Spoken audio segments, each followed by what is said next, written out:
Welcome back to another episode of the Speakeasy Health Podcast, where we speak about hormone health topics in an easy way. I'm your host, Roxy, a certified nutritionist and hormone health coach, and in today's episode, we're going to dive into a topic that causes concern and confusion, the myth that ovulation causes painful periods. This is not a very common thing to hear, but for those of you who have heard that and thought, this doesn't make any sense, I totally understand the confusion. I heard this myth for the first time 2 years after my surgery.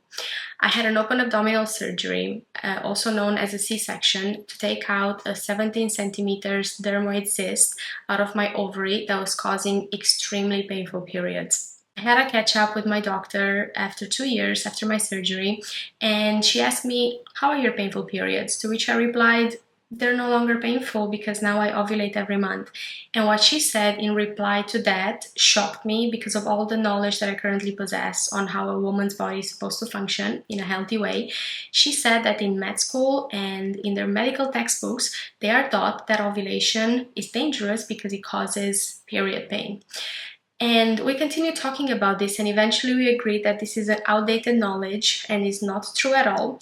But that sentence stuck with me. Ovulation causes period pain, and I cannot help but wonder if that is one of the reasons why the birth control pill is so easily prescribed for women who go through painful periods and other period-related problems to stop ovulation and stop this quote-unquote pain that's supposed to happen around your period. So let's talk about it. Now, before we get into the nitty-gritty, let's clarify what ovulation is. Ovulation is a natural part of your menstrual cycle, and it should happen on a monthly basis. It typically happens around the midpoint of your cycle and is a crucial part to your fertility and hormone balance. Now, the reason why it's such a crucial part to this, it's because with ovulation, we release progesterone, a very important hormone for the second part of your menstrual cycle. Progesterone helps oppose estrogen, which is dominant in the first part of the cycle. Without progesterone, estrogen would continue thickening the lining of your uterus in the days leading up to your bleed, making your period more heavy, more painful, and more clot-filled without progesterone stepping in mid-cycle and stopping estrogen from continuing thickening the lining of your uterus. Another reason why progesterone is so crucial is, well, for your own mental sanity in the second part of your menstrual cycle. With estrogen dropping after the first part of the cycle, you become more prone to unstable moods, anxiety, and PMS-like symptoms. Progesterone helps keep you relaxed, keep your mood stable, and helps combating PMS symptoms such as headaches or unstable moods and incredible sugar cravings, and I know you have those. So with all the benefits that we see that we get from progesterone after ovulation, where could this myth that ovulation causes period pain could potentially come from? It could potentially come from the fact that some women, during ovulation, they do feel some pain. This pain is typically a sharp pain that lasts anywhere between 1 to 2 days, and it's normal because something is literally rupturing inside of you. So feeling some discomfort for 1 or 2 days is absolutely normal. But mixing this pain with the fact that ovulation causes period pain, well, that is not normal. Before we dive into what actually causes period pain, let's aim to understand the 4 phases of the menstrual cycle so you can actually understand what you can expect from your period. Before we do that, remember that every person is unique, and no matter how inclusive I try to be with the description that I provide for each of the phases, you are unique, so you will experience your menstrual cycle in a very unique way to you. A typical cycle is around 28 days. However, a lot of women experience a cycle every 25 to 35 days. This is completely normal. However, a cycle shorter than 25 days can be an indication of no ovulation or sporadic ovulation, which means ovulation that happens every few cycles but not regularly on a monthly basis. Ovulation that happens very early in the follicular phase, and that means a short follicular phase. Ovulation that happens in the mid-cycle but followed by a short luteal phase. If you don't know the phases of the cycle, do not worry because we'll get into that in a second. If you have a cycle that is longer than 35 days, this can be an indication of an endocrine disorder such as PCOS. PCOS is one of the most common causes why women skip a few cycles here and there throughout the year. If you skip a cycle, let's say once every 12 months, that is normal. It can happen. You're stressed, there's something that's been going on, it's fine. However, if you start skipping cycles or if your period only makes an appearance every 2 to 3 months, you should then get curious as to the underlying cause why that happens, because normally, you should get your period every month and you should ovulate every month in a healthy woman with a well-functioning endocrine system. Your cycle has 4 phases: menstrual, follicular, ovulatory, and luteal. In the menstrual phase, that is the time of your bleed and your hormones are pretty much flatlined. That is followed by the follicular phase, where your body is preparing to release an egg and estrogen is on the rise. In the third phase, that's called the ovulation, the ovulatory phase, your body is actually releasing an egg, usually between day 14 to 16 in a 28-day cycle. And this is the time where estrogen is at its peak and you get a boost of testosterone.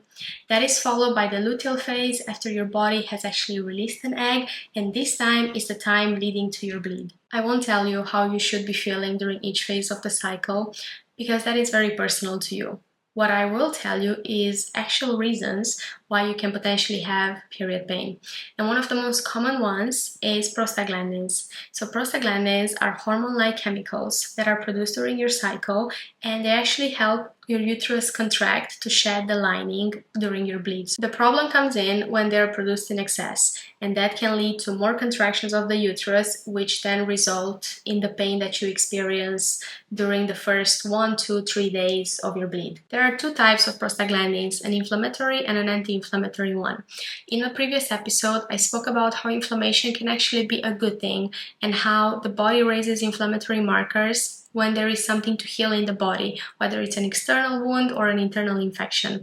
The problem arises when inflammation comes about and the body has nowhere to send it to heal something, because there's nothing to heal. When you have your period, although a monthly and healthy event, your body perceives it as an injury to the body and raises inflammatory markers to send them to the damaged area, aka your bleeding uterus, to heal it. If your body is already under a lot of stress and on a diet with many inflammatory elements, the inflammation response of the body will be higher. So more inflammatory prostaglandins will be released, which means more contractions of the uterus, which means more pain. Prostaglandins are a common cause for painful periods, but unfortunately not the most common ones.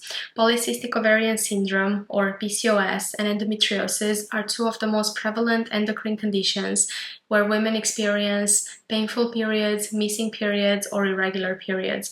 I speak about PCOS and endometriosis in detail with the fertility expert in episode 4 of my podcast, and I'll make sure to leave the link in the description of the episode so you can watch it. Other reasons for painful periods can be adenomyosis, fibroids, sexually transmitted infections, or bacterial vaginosis. In my experience, I find that nutrition is a key element in eliminating period pain completely, or at least supporting your period pain if you suffer from a more severe underlying condition such as adenomyosis and endometriosis. Regardless of the underlying cause of your painful periods, first and foremost, the most important thing for you to do right now is to understand if you ovulate, because this can tell you a load of information about your health.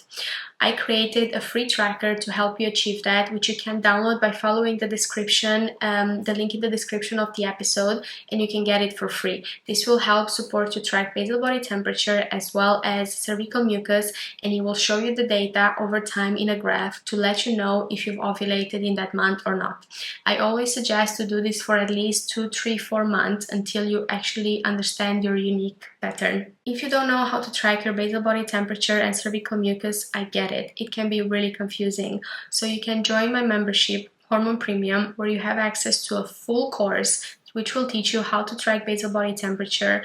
We'll teach you everything you need to know about cervical mucus with the guidance of a fertility expert and my accountability to make sure that you're getting it and you're doing it right. I will leave the link below in the description for you to join. In addition to tracking ovulation, the next best thing you can do to determine whether your painful periods are painful because of inflammation is to completely cut out or at least reduce inflammatory foods such as refined sugars, ultra-processed foods, and alcohol. I would do this for at least 2 or 3 cycles before determining whether this is working or not. The next step I recommend my clients to do, alongside tracking ovulation and eliminating inflammatory foods, is to diversify their diet.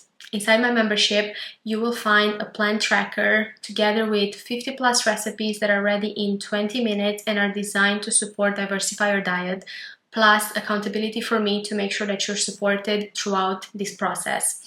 If you're not ready for that step yet, you can join my free membership where you will get a taste of how the plan to heal your painful periods actually looks like, with free recipes and bite-sized education modules. Supporting your period and making it painless and getting it back to being normal and regular does not have to be complicated, and it starts with making sure that you ovulate on a monthly basis. If you enjoyed what you learned in the podcast today, please leave a review and give me your honest opinion, because I always aim to improve and speak about topics that you are interested about.